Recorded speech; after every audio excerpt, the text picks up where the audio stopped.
지난주에 로마서 8장 28절에 우리가 알거니와 하나님을 사랑하는 자 곧 그의 뜻대로 부르심을 입은 자들에게는 모든 것이 합력하여 선을 이루느니라. 지난주일 설교 제목이 뭐예요? 네가 나를 사랑하느냐? 이 역설적인 질문이라 그랬죠. 하나님 내 사랑 잘 아시잖아요. 이렇게 하지 말고 내가 마음과 목숨과 뜻을 다한 그 사랑, 너한테 이미 한 것을 너 알고 있느냐? 시마다 때마다 이것을 다시 한번 하나님이 묻는 이 말씀을, 질문을 다시 한번 생각하고, 그렇습니다, 저 알고 있습니다. 그러면 진정코 주님을 사랑한다는 고백이 나오고, 또 내가 하나님을 사랑하는 자라는 것을 확신하게 돼요. 여러분은 하나님을 사랑하는 자 곧 그의 뜻대로 부르심을 입은 자들이심을 확신하기 바랍니다.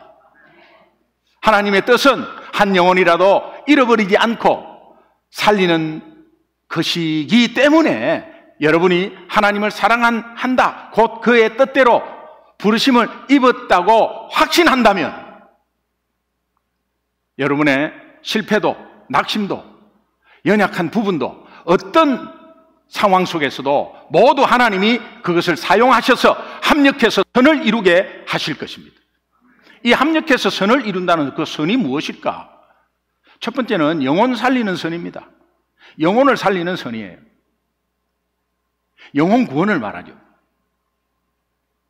우리 삶이 무엇을 하더라도, 누구를 만나더라도, 또 어디에 있든지 영혼 구원의 초점에 맞추어져 있어야 한다, 이제 그런 뜻이에요. 두 번째 합력해서 선을 이루는 삶은 그리스도를 닮는 삶이에요. 그리스도를 닮는 선을 말해요. 예수 믿는 이후에 우리의 삶과 인격이 예수님을 닮아가게 되어 있다는 의미로 합력해서 선을 이루시는 거예요.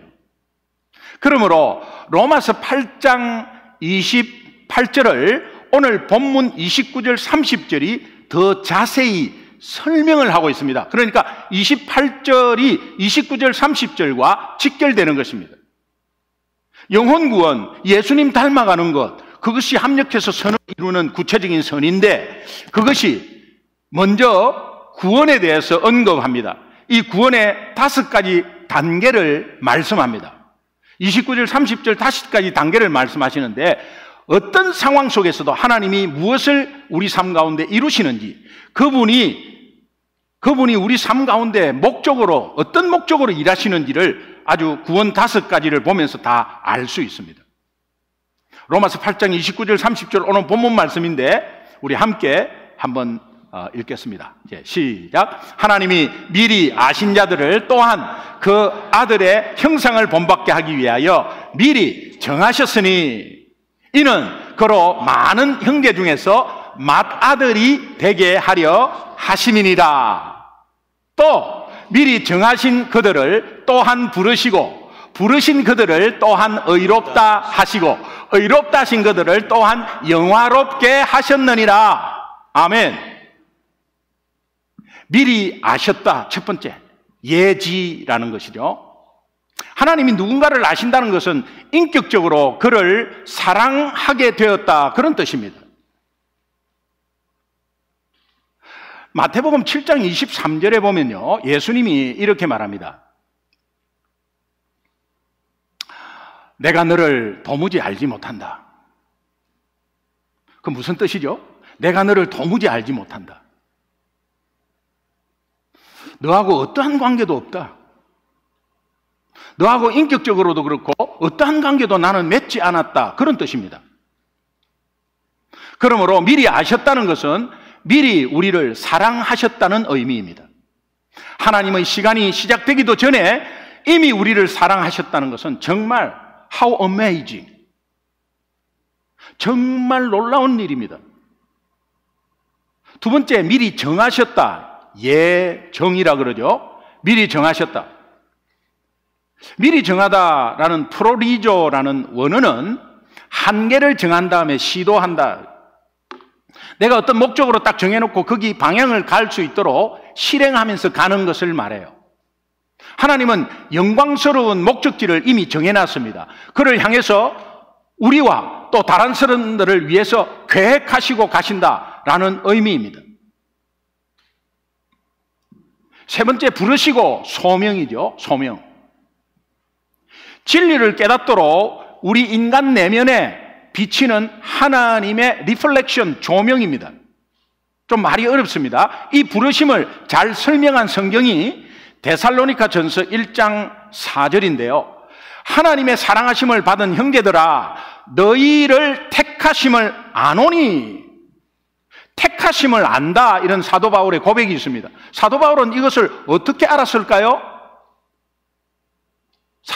데살로니가 전서 1장 5절에 보면 이런 말이 있습니다. 이는 우리 복음이 너희에게 말로만 이런 것이 아니라 또한 능력과 성령과 큰 확신으로 된 것임을 안다는 거예요. 다시 말하면 복음을 듣고 내가 하나님을 알고 예수 그리스도를 믿고 구원받은 확신 속에 서 있는 것은 복음 때문이라는, 하나님의 말씀 때문이라는 거예요. 내가 그것을 알기 때문에 이제 많은 사람들 중에서도 그런 예정된 자가 있기 때문에 나는 복음을 전할 수밖에 없다는 거예요. 사도 바울은 상황이 어려웠습니다. 그럼에도 많은 사람들 앞에서 복음을 전할 수 있었던 것은 큰 확신으로 택함을 받은 사람들이 있기 때문에.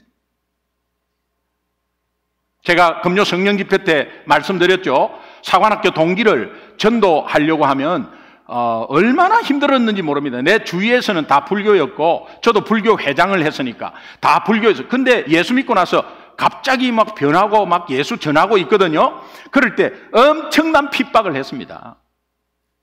사람이 갑자기 변하면 일찍 죽는다. 그러니까 절대 그러지 마라.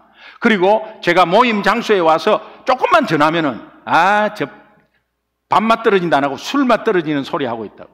그리고 앞으로 모임에는 기동이 오지 마라 그러라고. 실제로 총무가 저에게 연락을 안 했어요. 근데 누군가의 소리에 어느 날 모인다고 들렸습니다. 갑자기 나타나니까 전부 다 기동이 왔냐 이런 게 아니고 연락했나 이렇게. 연락 안 했죠. 근데 내가 알고 왔죠. 기동이 오면은 안주만 축낸다. 이거 회비 2배 받아야 된다.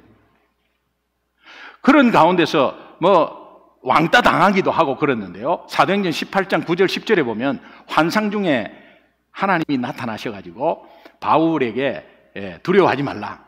말해라. 입 다물고 있지 말고 말해라. 그리고 이 성에 내 백성이 많다. 이 의미는 복음 듣고 큰 확신 속에 분명하게 예정된 자가 있다. 그러니까 네가 확신해서 전해라. 이 말은 뭐냐? 오늘 우리 입술을 통해서 예정된 자가 구원받는다는 연결이 되는 거예요. 오늘 우리를 통해서 복음 전할 때 하나님은 예정되어 있습니다. 그런데 우리가 복음 전할 때 그들이 구원받는다는 거와 연결이 되는 거예요. 다 정해놨는데 우리 안 해도 다 하지 않습니까? 아닙니다. 바울은 그렇게 해서 고린도에 1년 6개월 동안 남아가지고 복음을 전하게 됐어요. 저도 우리 동기들에게 끊임없이 누가 뭐래든 뭐 어떤 수가 있든 계속해서 저 말씀을 붙잡고 전했습니다. 엄청난 결과들이 많았습니다. 결국은 기동인 이 삶이 부럽다. 하나님은 바울의 복음 전파를 통해서 믿는 자를 부르십니다.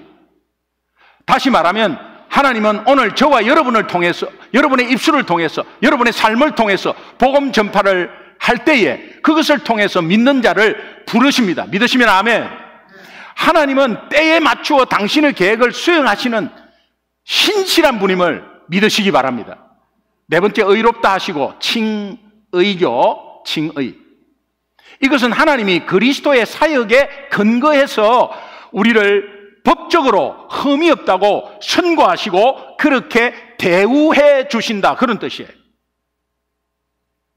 하나님의 이 일을 예수를 통해서 실행하셨다는 거 여러분 다시 한 번 더 확신하시고, 다섯 번째, 영화롭게 하셨다. 영화. 이것은 모든 죄를 제거하고 몸과 영혼을 완전하게 하셨다는 의미예요.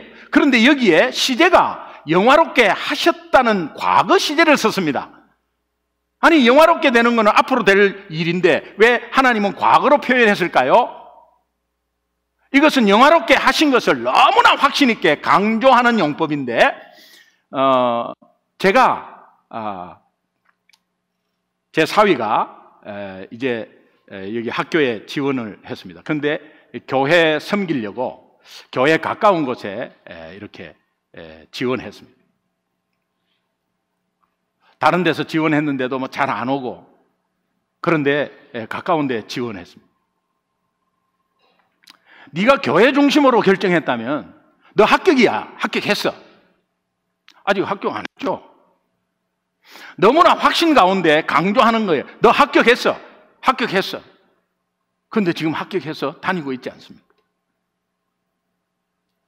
이것은 일어난 일, 아직도 안 일어났는데 너무 확신해갖고 표현하는 강조용법이, 하나님은 결국 그 계획을 이루신다, 이제 그런 뜻이죠. 얘야, 걱정하지 마. 그거 되게 돼. 뭘 걱정하고 있어? 그거 됐어. 걱정하지 마. 아직 안 됐죠. 너무나 믿음으로 확신하는 고백이죠. 영화롭게 하셨다, 이 말은 영화롭게 된다는 강조용법이에요. 5가지 구원의 단계에서 우리가 알 수 있는 것이 있습니다. 그것은 하나님이 철저한 계획과 실행으로 우리의 구원을 이루고 계시다는 사실. 그리고 두 번째는 하나님이 우리를 너무 사랑하고 계시다는 사실. 그러므로 우리가 예수 믿고 구원받았다, 그냥 이 말보다는 5가지 구원, 예지, 예정, 소명, 칭의, 영화, 이 5가지 구원의 단계에 확신을 가지고 여러분 신앙생활 하시기 바라고, 또 구원받았다는 이 확신은 이 5가지를 믿고 신뢰하고 확신하는 것을 의미합니다. 로마서 8장 29절 다시 한번 보겠습니다.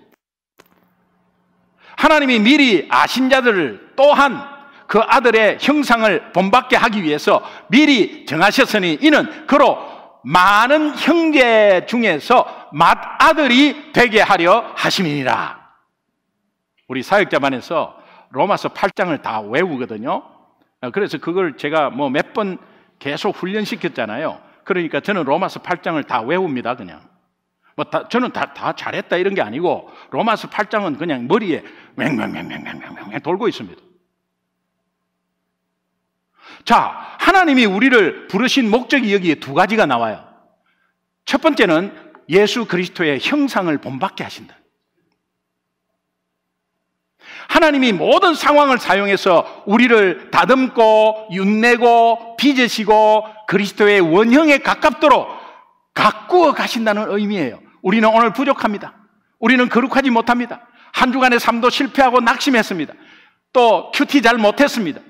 그런 가운데서도 하나님의 자녀는 끝까지 그렇게 살면 안 된다고 하면서 인도하시면서 빚으시고 가꾸시고 물주시고 이렇게 해서 계속해서 그리스도의 원형에 가깝게 하신다는 것을 믿으시기 바랍니다. 이 말은 고린도후서 3장 18절에 나와 있는 말씀인데, 그게 조금 더 자세하게 설명이 되어 있어요. 우리가 다 수건을 벗은 얼굴로 거울을 보는 것 같이, 수건을 있으면 얼굴 안 보이잖아요. 근데 수건을 벗은 얼굴로 거울을 보는 것 같이 주의 영광을 보매 그와 같은 현상으로 변화하여 영광에서 영광에 이르게 하나니, 이러니 곧 주의 영으로 말미암음이니라. 영광에서 내 얼굴이 영광스럽게 드러나는 것은 우리 주님이 조명이 되어서 내 앞에 주님의 영광이 드러난다는 거예요. 그것은 성령께서 하시는 일이라는 거예요. 두 번째, 하나님이 부르신 목적 두 번째, 29절에 보니까 많은 형제들 중에 맏아들이 되게 하려 하신다. 하나님은 우리를 법적인 아들뿐만이 아니라 맏아들이라는 것은 뭐 첫째, 우리 인간적으로 첫째 이런 게 아니고 성숙한 하나님의 자녀를 말해요. 여러분, 또 여자는 또 딸이 없네 이렇게 하지 말고, 아들이라는 의미는 상속한다는 의미가 있다 그랬잖아요. 그러니까 이 아들의 의미가 굉장히 중요해요. 맏아들이 되게 하려 하심이니라. 누가복음 15장에 탕자 둘째 아들이 아버지 가산 탕진하고 돌아왔잖아요. 아버지는 너무 반겼는데 맏아들은 어떻습니까? 나는 아버지 곁을 떠난 적도 없고 아버지 옆에서 일 도왔는데 나한테는 1푼도 안 주고 저 다 탕자처럼 다 탕진하고 돌아온 저 동생한테 뭘 살찐 소를 잡고 잔치를 하고 그렇게 옷을 입히냐고. 하나님 아버지의 마음을 모르는 기존 성도들을 말하죠. 그런데 여러분, 맏아들이라는 것은 내가 오래됐다, 이 교회 오래됐다, 나는 믿은 지 오래됐다, 뭐 이런 의미의 맏아들이 아니에요. 맏아들은 성숙한 하나님의 자녀를 말해요. 이것이 작은 예수로 사는 인생이에요. 예수를 닮은, 예수의 형상을 닮은 인생, 맏아들이 되는 인생, 결국 다 합치면 작은 예수. 오늘 우리 제자 훈련에서 그 제목이 예수.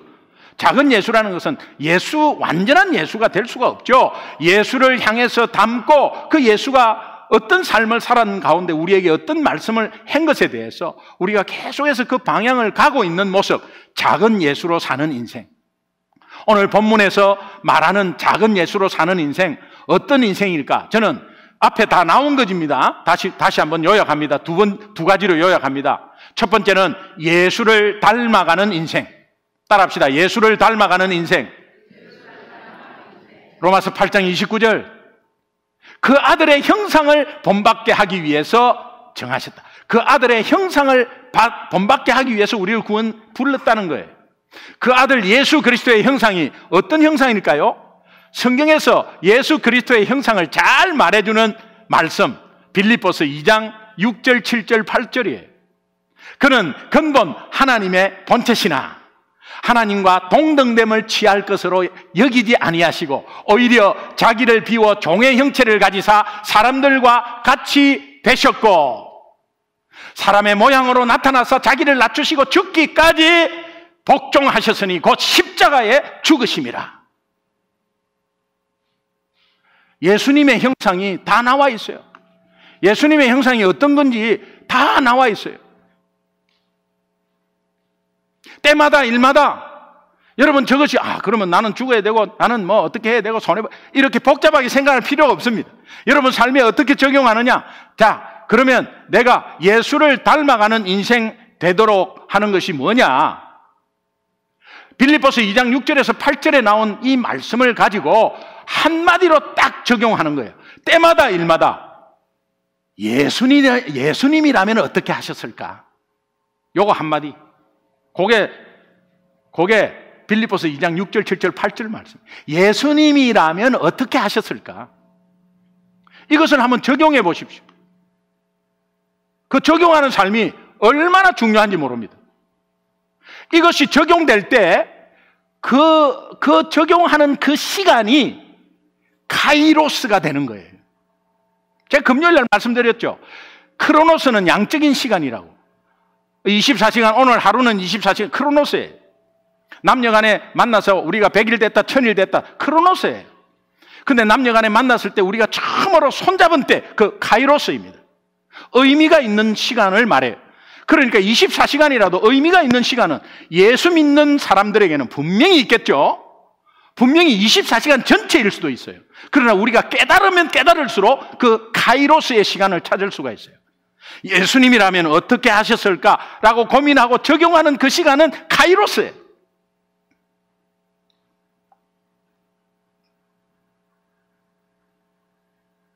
제가 토요일 날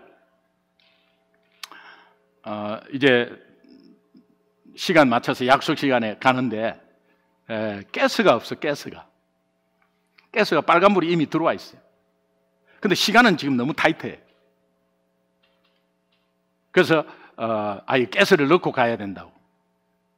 이미 뭐 얼마 안 남았어요. 제가 빨간불 켜진 게 어제 저녁부터 봤기 때문에.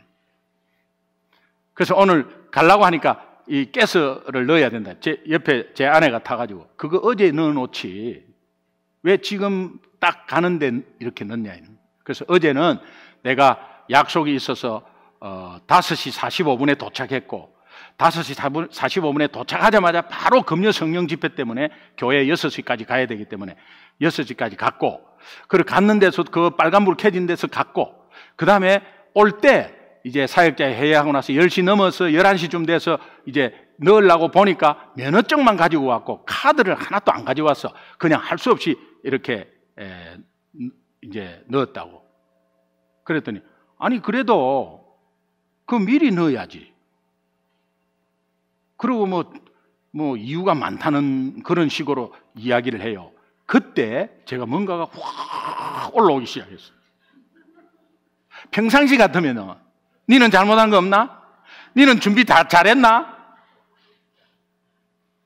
아니 내가 어제 이렇게 해서 이렇게 해갖고 이렇게 했다고 하는데 나도 알고 있지. 당연히 내가 어제 빨간불이 있을 때 빨리 미리 깨서 넣어놓고 내일 아침에 무슨 일이 있을지 모르니 준비하는 거 당연히 알지. 그런데 상황이 이렇게 상황이 됐는데 근데 막 그냥 계속해서 자꾸 뭐 이유를 댄다는 식으로 이야기를 하니까 막 자꾸 그때 설교를 준비하고 있었을 때 아니에요. 예수님이라면 어떻게 했을까? 그러니까 내가 참는 게 아니고 예수님이라면 어떻게 했을까가 내 삶에 들어오니까 그냥 지나가는 거예요. 그냥 웃고 말았어요. 혹시 웃을 때 혹시 어떤 분은 이렇게 비웃는 거예요? 이렇게 하면 그냥 다시 웃으십시오. 예수님이라면 그렇게 하실 것이다. 여러분, 이 카이로스라는 이 시간, 그러니까 저는 어제 그렇게 예수님이라면 어떻게 했을까 하면서 제 분노가 어떤 마음으로 하나님 은혜로 이렇게 적셔졌을 그 시간이 카이로스인 거예요.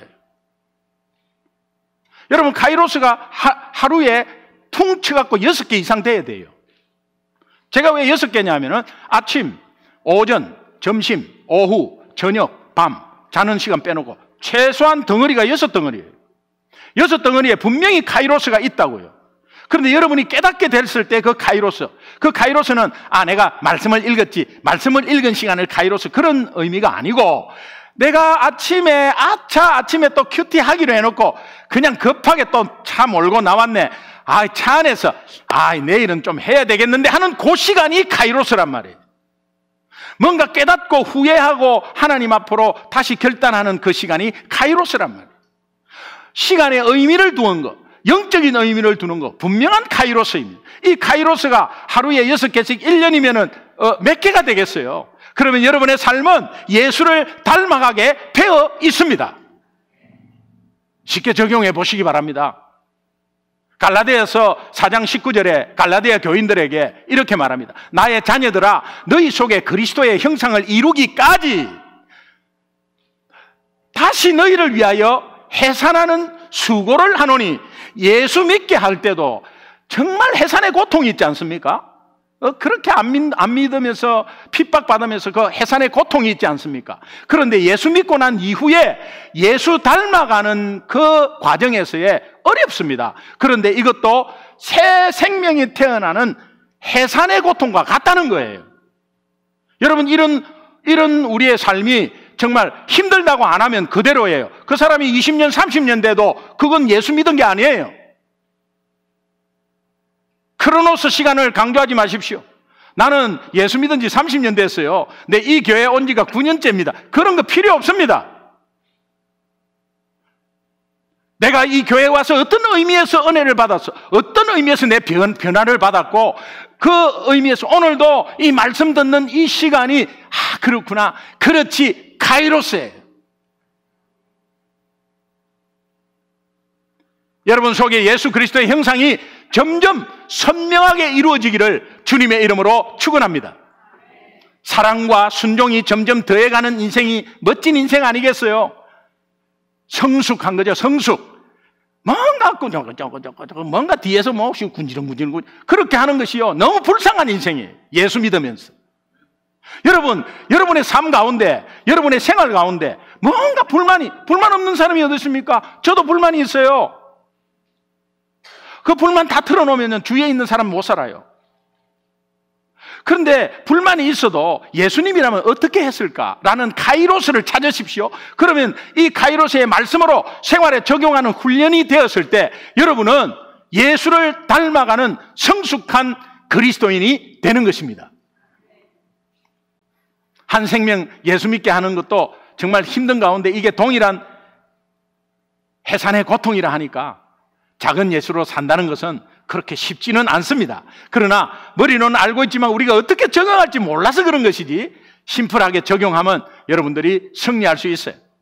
골로새서 3장 10절 후반부에 보니까 이런 말씀이 있습니다. 새 사람을 입었으니, 이것은 예수를 믿었으니 하는 말씀이거든요. 새 사람을 입었으니 이는 자기를 창조하시니 하나님의 형상을 따라 지식을 아는, 지식에 이르기까지, 하나님을 알아가면서 성숙해 가는 데까지 이르게 하는 새롭게 하심을 입은 자, 곧 작은 예수. 말씀은 다 연결이 되어 있습니다. 작은 예수로 사는 인생, 두 번째, 오늘 29절에 보니까 맏아들 되라는 거, 맏아들로 사는 인생. 로마서 8장 29절 후반부에 이는 그로 많은 형제 중에서 맏아들이 되게 하려 하심이라. 5가지 구원을 주시면서 맏아들이 되게 하심이라. 맏아들이 되게 하심이라. 여러분, 이 맏아들 원어를 보면 프로토토코스라는 거예요.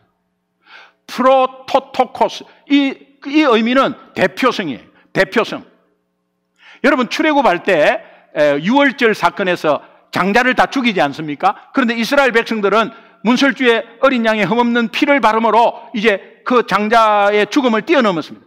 그래서 패스오버 6월절이라 그러죠. 그래서 장자를 다 뛰어넘은, 그러면 집안의 장자를 살린 것은 집안 전체를 살린 거예요. 그래서 나중에 그 집안의 장자들을 다 차출을 해가지고 레위인으로 만듭니다. 레위인으로 만든 이 레위는 이스라엘을 대표하는 거예요. 장자를 뽑았으니 전체를 대표하는 거예요. 그래서 맏아들 프로토토코스는 대표. 여러분 인생에 예수 믿는 자의 대표성이 있는 거예요. 여러분이 예수님 얼굴에 똥칠 할 수 있고, 여러분 예수님 얼굴에 영화롭게 할 수 있어요. 여러분이 대표성을 띠기 때문에. 예수 믿는 사람으로서의 대표성을 띠기 때문에. 그리고 이것은 다시 한번 성숙과 으뜸을 말해요. 그리고 우선권을 말하고 상속권을 말해요. 아버지의 특별한 사랑을 받는다는 의미죠. 맏아들이 되게 하려 하심이니라. 하나님은 부족한 우리를 성숙한 맏아들로 가꾸어 가신다는 거예요. 지금 부족하죠. 너무 부족하죠. 내세울 거 없습니다. 그런데 성숙한 맏아들로 가꾸어 가신다는 약속을 우리에게 하시는 거예요. 믿으시면 아멘. 여러분의 인생 목표를 이제는 맏아들로 살아야 되겠다는 목표를 한번 두십시오. 성숙한 그리스도인은 맏아들이에요. 하나님이 이를 위해서 성령을 보내주셨고 그 작업을 오늘도 쉬지 않고 이루고 계심을 믿습니다. 주님께서 인도하셔서 그렇게 계속해서 하나님이 이루고 계신데 현실은 맏아들 되는 것이 참 힘들어요. 방해가 너무 많아요. 여러분 한 주간의 삶을 맏아들로 사셨습니까? 머리는 알고 있어도 그렇게 잘 못 살아요. 내일부터 또 마찬가지예요. 잘 못 살아요.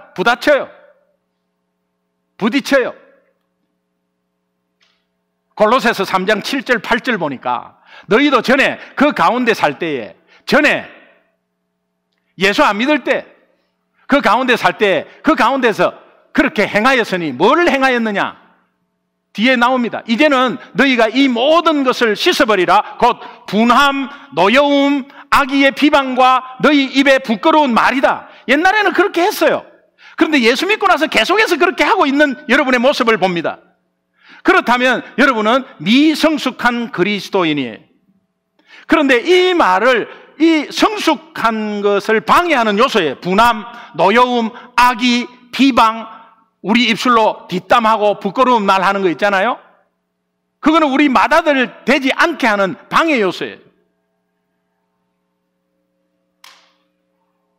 나이가 들었어도 세상 경험 아무리 많고 좋은 대학 나와도 영적으로 다 미성숙해가지고 그렇게 미성숙해서 살아갈 수밖에 없는 우리의 부족한 연약한 존재예요. 이런 상황이 있을 때마다 여러분은 아까 처음에는 예수님 닮아갈 때는 예수님이라면 어떻게 하셨을까? 그러나 이번에는 내가 맏아들이지 그게 카이로스예요. 골로새서 3장 9절에는 이렇게 말씀합니다. 주님께서 계속 우리에게 말씀하시는 은혜 가운데서 9절은 이제는 그것을 씻어버리라. 옛 사랑과 그 행위를 벗어버려라. 씻어버려라. 이렇게 말합니다. 하나님은 우리에게 맏아들이 되는 목표를 인생 목표로 삼고 살아라. 이제 그런 의미예요. 이것이 작은 예수로 사는 인생을 말합니다. 우리가 인생 목표를 그렇게 정할 때 하나님은 약속대로 우리를 그렇게 가꾸어 가신다는 하나님의 약속이에요. 믿으시면 아멘. 제가 제 간증 간단하게 하고 마칠게요. 철이 없던 초신자 시절에 저는 예수 믿었죠. 사업 시작했고 한국에서 제일 좋은 차를 가지고 싶었습니다. 그러면서 그 차를 목사님도 라이드 해드리고 선교사도 라이드 해드리고 또 농어촌 선교지에 갈 때 그 차를 사용해서 또 가고 이런 마음으로 이렇게 최고 좋은 차를 이제 목표로 삼았습니다. 내 인생 목표로. 그래가지고 그 사진을 가는 데마다 붙였어요. 그 차 사진을 제 책상 앞에도 붙이고 문 앞에도 붙이고 막 그렇게 했어요. 지금 생각하면 굉장히 부끄러운 일인데 이제 그렇게 막 했어요. 그런데 하나님이 허락해 주셨어. 하나님의 은혜로 허락해 주셨어요. 그래서 이제 그 차를 이제 구입해가지고 어느 날 이제 많은 이제 농어촌도 막 선교로 다녔어요. 근데 어느 날 강원도 치악산에 화전민 교회를 가는데 어느 순간에 비포장길이 나왔어요. 비포장길인데 비포장이 그냥 비포장이 아니고 막 자갈밭에 그다음에 돌 있고 이렇게 굉장히 울퉁불퉁했어요. 좋은 차 다 나가버리죠.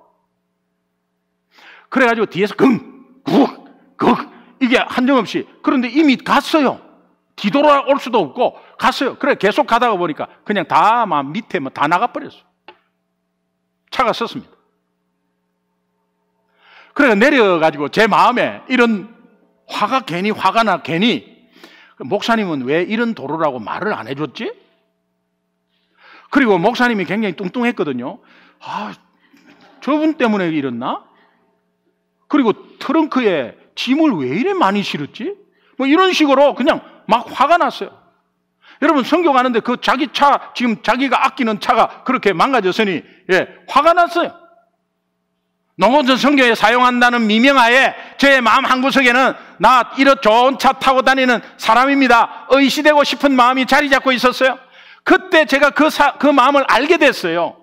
그래서 그때 크게 하나님 앞에 회개하고 그때부터 하나님 예수를 높이는 삶이 되고 모든 것은 예수를 높이는 삶이 되고 제가 제 그런 마음이 조금이라도 있다면 하나님 저를 쳐주십시오. 지금 생각하니까요. 작은 예수로 살게 해주십시오. 구체적으로 말하면 맏아들 되게 해주십시오. 그런 기도인 것 같아요.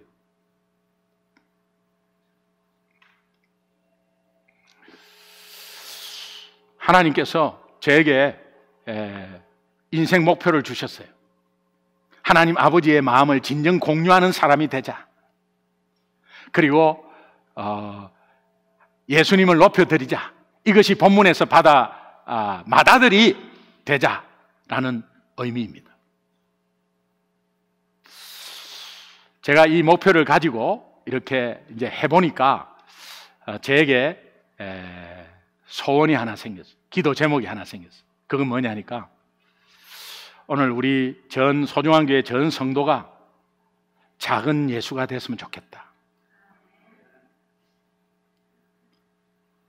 예수를 닮아가고 맏아들이 되는 거 작은 예수잖아요. 그러면 교회는 숫자에 관계없이 파워 엄청나겠다. 그래서 제가 앞으로 그 기도 계속 할 거예요. 우리 교회 성도들 모두가 작은 예수 되게 해 주시옵소서. 이번 한 주도 여러분 가정과 직장에서 작은 예수로 사는 인생 시작으로 오늘 말씀대로 실천할 수 있기를 주님의 이름으로 축원합니다. 우리 합심해서 한번 기도합시다. 5가지 구원의 단계, 여러분 예지, 예정, 소명, 칭의 영화, 합력해서 선을 이루는데 구체적으로 말씀을 해 주셨어요. 그 선이 무엇인지. 그러면 이 5가지, 여러분 그냥 나 예수 믿고 구원받았다 이런 것보다는 이제 그 5가지 구원을 확신하며 이제부터 작은 예수로 사는 인생 되게 해 주시옵소서. 그리고 이제 먼저 예수님을 닮아가기를 원합니다. 마다들을 인생 목표로 삼기를 원합니다. 작은 것부터 실천하기를 원합니다.